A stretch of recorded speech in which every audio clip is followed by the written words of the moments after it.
Labadiena, su jumis laida Jungtis ir aš Jūratė Žuolytė, Delfi kultūros redaktorė. Šiandien pas mus studijoje vieši režisierius Naubertas Jasinskas, kuris šiuo metu taip pat yra festivalio Sirenos Lietuvos teatro programos kuratorius. Sveiki. Labas rytas. Naubertai, tai kaip sekasi kuruoti tą lietuvišką vitriną, kaip ją dabar pavadinti? Jos pagrindinė tema šiais metais yra queer temos. Kodėl būtent tai pasirinkta?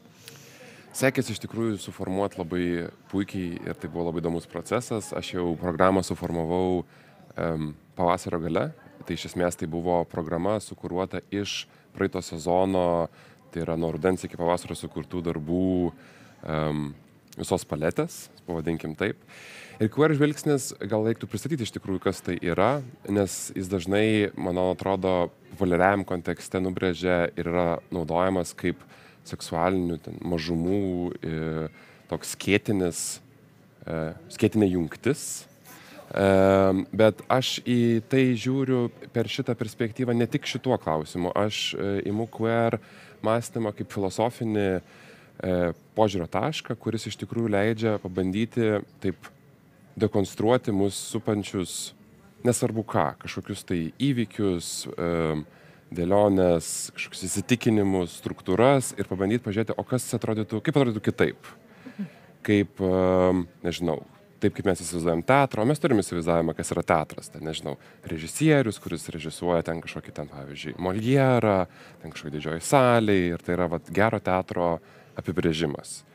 Bet kas jeigu nėra klasikos, kas jeigu tai yra ne vyras, o moteris, kas yra, na, ir mes galim keliauti nuo tokių labai paprastų segmentų iki giluminių iš esmės, filosofinių.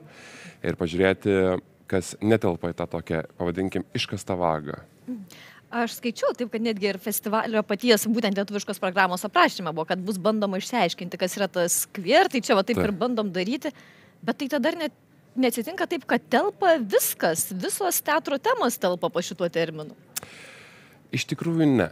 Iš tikrųjų aš žiūrėjau į kūrinius, kurie būtų socialiai jautrus, kurie nagrinėtų temas, kurių mano manimu Lietuvoje yra mažai tyrinėjama arba vengiama.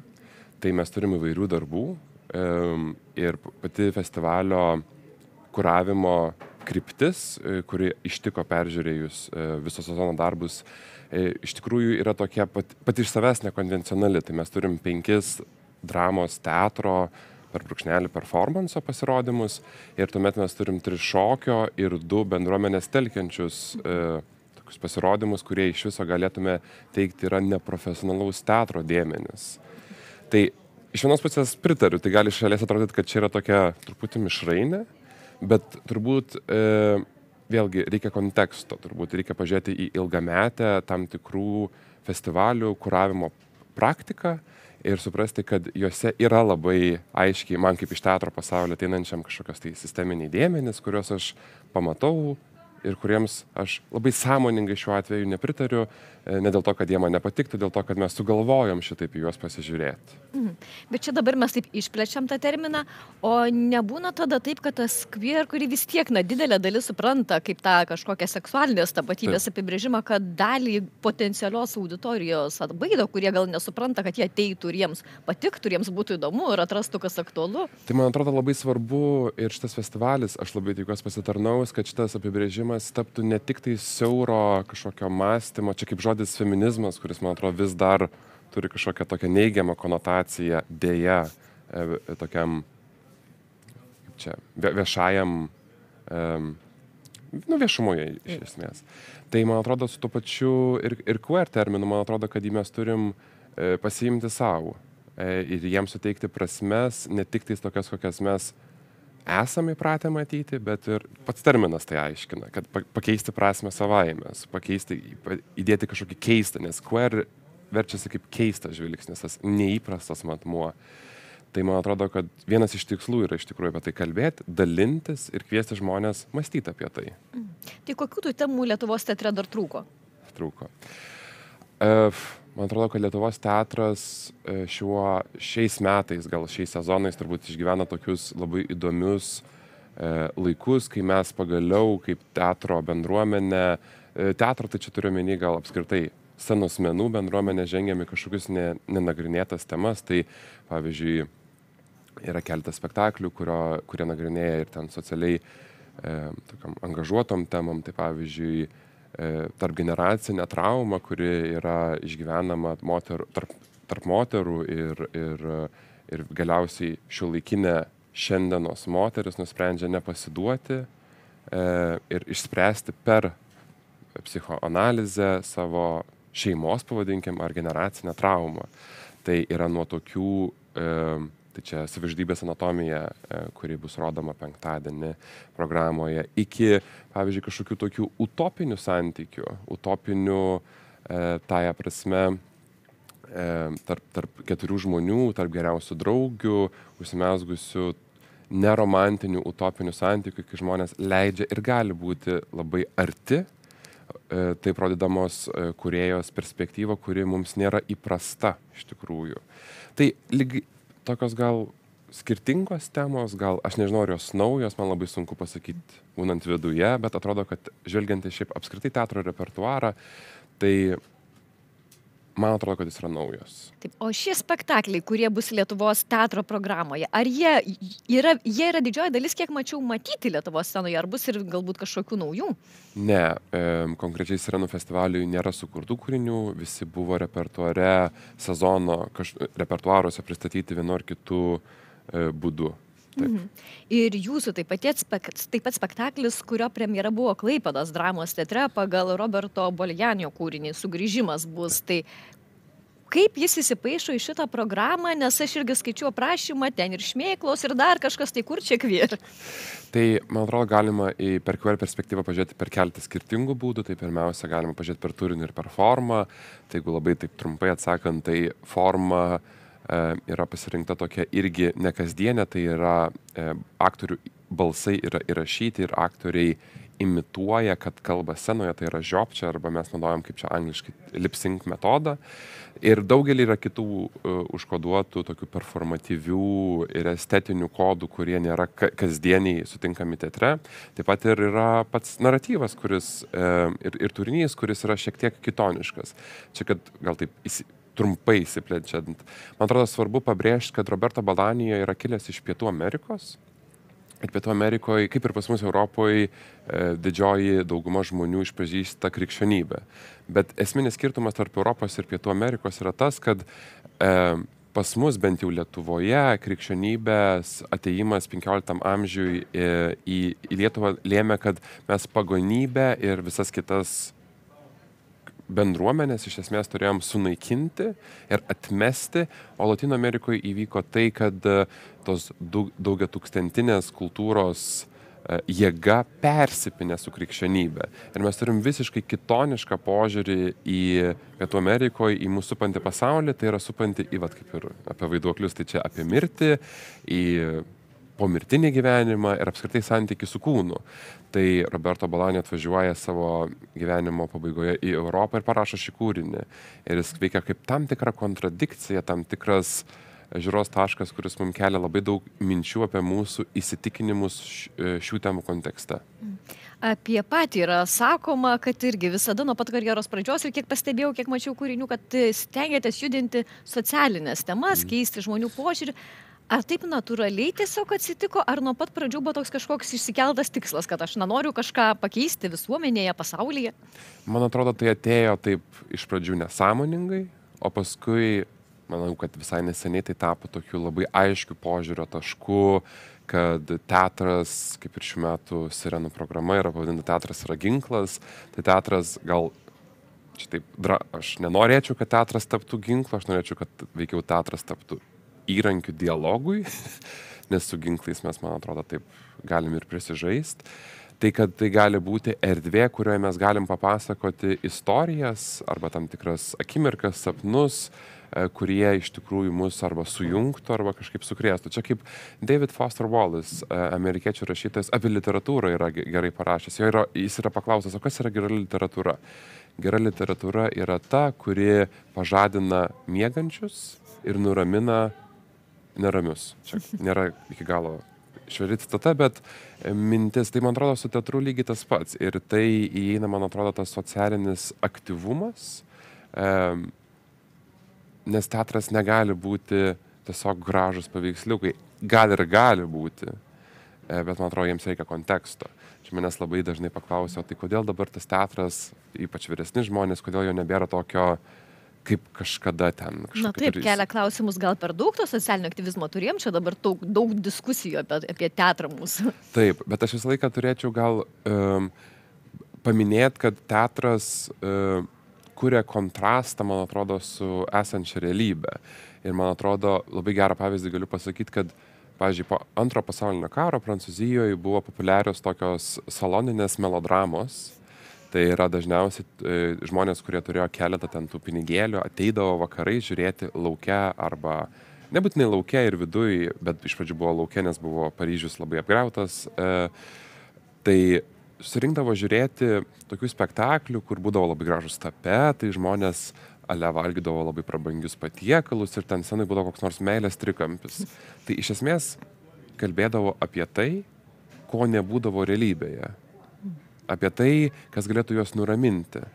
Kadangi mes gyvenam, man atrodo, atvirkščiai dabar, mes gyvenam tarp gražių tapetų su ta sočia vakarienė, mes turim kalbėti apie tuos, kurie, jeigu imti tą Antro pasaulinio karo pavyzdį, apie tai, kas lieka už tų tapetų ir kurti kontrastą. Tai aš labai šiaip norėčiau nuraminti žmonės ir pasidžiaugti gal geriau šitaip, negu grįžti į, nežinau, post Antro pasaulinio karo realybę.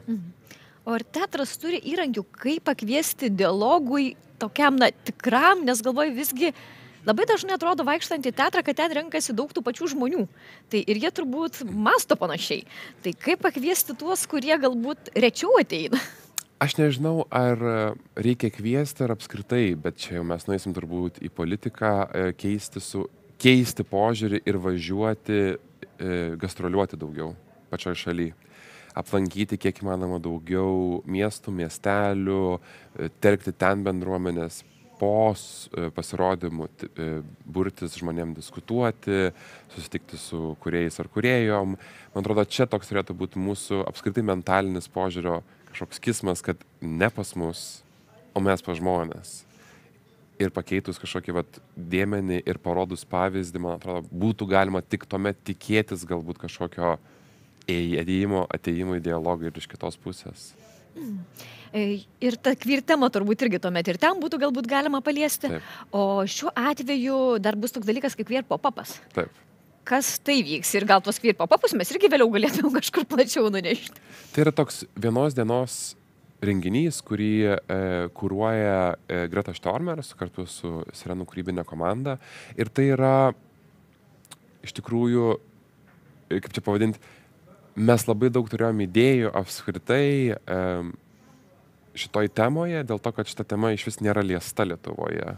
Jokiam kontekste, nei ten teatro festivalio, nei kino, nei dailė. Tai yra pakankamai vis dar naujiena šviežiena. Ir kadangi buvo norėtasi tiek daug pasakyti, tiek daug atskleisti, tai kadangi ir buvo nuspręsta, kad vis dėlto Sirenų programa lieka ties senos menais, o queer pop-upas yra diskusijų, skaitimų, susitikimų, ginčų vieta iš esmės, ten, kur gali ne tik tai žmonės žiūrėti pasirodymus, bet ir apie juos drąsiai kalbėti, susipažinti.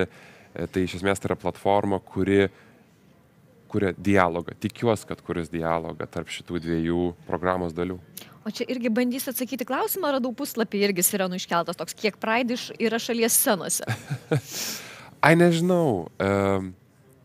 Čia toks labai irgi pavadinimas toks, nežinau, man labai sunku atsakyti iš tikrųjų iš vidaus esant, nes vėl, kaip ir mūsų kultūros ministras pasakė, mes esam tam tikrose socialiniuose burbuluose, tai man iš vidaus gali atrodyti vienaip, iš išorės kitaip, tai galbūt linkęs susilaikyti nuo šito klausimo. Pats už bendrą programą nesate atsakingas, bet vis tiek, dirbate kartu su komanda, matote, tai ką dar be lietuviškos programos bus galima pamatyti, ką tikrai reikia atkreipti dėmesį? Tai spalio mėnesį prasideda tarptautinė programa, kaip ir įprastai.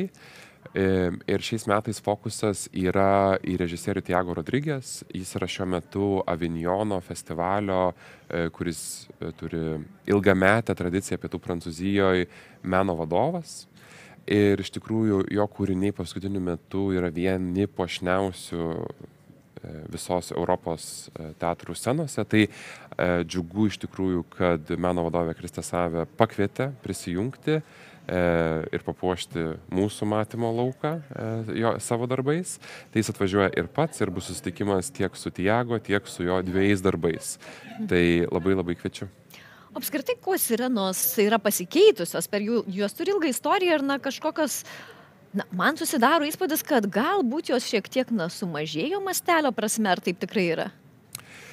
Iš tikrųjų, man atrodo, priklauso nuo sezono, nuo ekonominių, kultūrinių, socialinių įtampų regione. Tai gali sudaryti tikrai toks įspūdis, nes tarptautinė programa yra sumažėjusi ir dėl finansinių dalykų, ir dėl ekonominių, infliacinių. Tai čia galėtų gal turbūt detaliau pakomentuoti pati meno vadovė, bet kas liečia lietuvišką programą, anksčiau tai buvo vitrina ir iš tikrųjų po beveik 20 metų,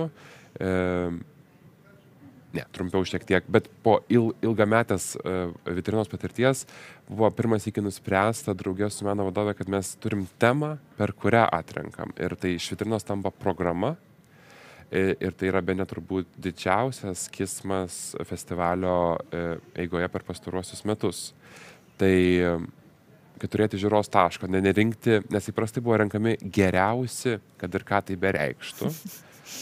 Turbūt puošniausi, geriausi kažkieno žiūros taškų sezono darbai visoje Lietuvoje. Tai galėjo būti, tai galėjo būti bet kas, man atrodo. O tas žiūros taškas, nors ir yra platus, jis vis tiek mūsų fokusuoja į kažkokią vieną kryptį. O kiek tema lemia tai, kas ateina? Ar vis tiek tai yra tiesiog, teatro mylėtojai, sirenų festivalio gerbėjai? Ar yra šansų, kad, žmogus pamastys, kad man šita tema įdomi ir aš dėl to ateinu? Aš labai tikiuosi. Aš iš tikrųjų labai tikiuosi, kad žmonės leis savo susipažinti su įvairiais kūriniais, leis atverti savo pažinumą. Man atrodo, kad yra kūrinių kiekvienam skoniui, yra nuo draminių pastatymų iki šiuolaikinio šokio, iki bendruomenės telkiančių kažkokių įvykių. Tai aš labai norėčiau, kad pažadinti žmonėse smalsumą.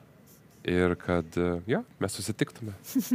Ir vis tiek, tokiamis dienomis gyvena, neina pabėgti visai nuo politikos, tad apskritai noriu kaip apskritai jaučiatės, kurdamas dažnai tomis ir socialinėmis, ir kviertemomis kažkomis, kai, jau atrodė, kad pasaulis lyg ir laisvėja, daugėja demokratijos, o dabar toks dėja kažkoks jausmas, kad sukamės vėl atvirkščiai. Tai ar nėra šiek tiek nerimo, kad gal čia nebebus tos laisvės taip kur? Nemanau, kad laisvė bus suribota.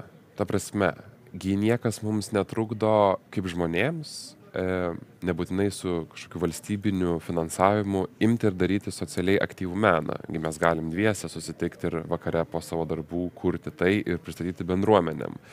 Tai man atrodo, kad svarbu kažkaip ir savo priminti, kad ne viskas yra susiję tiesiogiai ten su finansavimu, ten kultūros ministerijos gairiam, kas yra žiauriai svarbu, čia be abejo.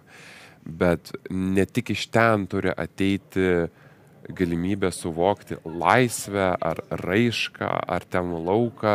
Ne, mes, man atrodo, esam ir turim išgyventi šitą krizę ir suvokti, kad mes formuojam turinį, mes formuojam kryptį ir kad čia kažkoks atsitiktinai trumpam atėjęs žmogus neturėtų niekaip turėti įtakos, kuri yra didžiai daliai nepriimtina. Tai, man atrodo, tai yra labai svarbu akcentuoti. Bet netgi ir plačiau žiūrėti, ne tik į mūsų vietinę politiką, ir į geopolitiką, irgi jo taip pat tokios kažkokios kryptis neramios matomos. Neramios, man atrodo. Čia kaip ir pats Donaldas Trumpas iš tikrųjų, neprisimenu tiksliai, kada tai įvyko, buvo pakomentavęs, aišku, jis ir komentuoja viską.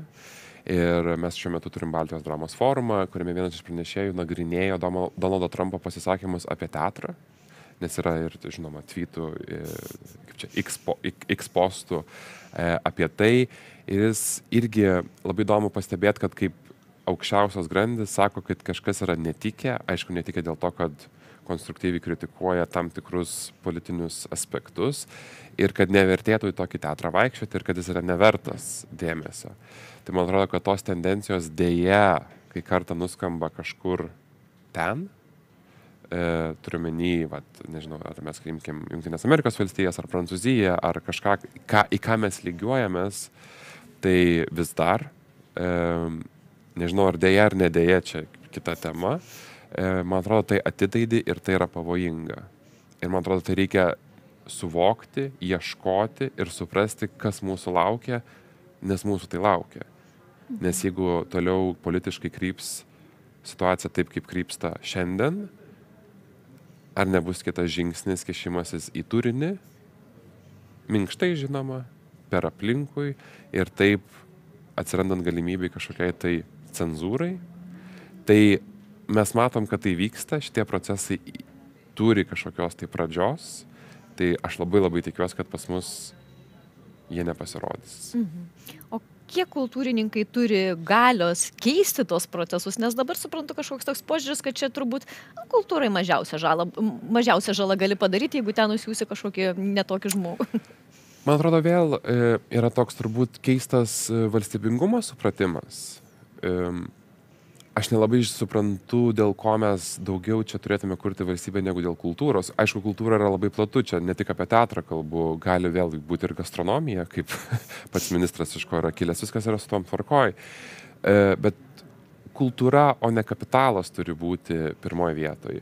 Ne kažkoks tai ekonominis patogumas, kuriame mes aptekę naudojame viską iš eilės be matymo, kokias tai pasiekmes turi, o veikiau išvietimą ir į kultūrą mes turim būti kryptingai, matyti juos kaip prioritetus. Ir tai rodo esminę turbūt mūsų valstybės problemą, tai yra požiūris į prioritetus.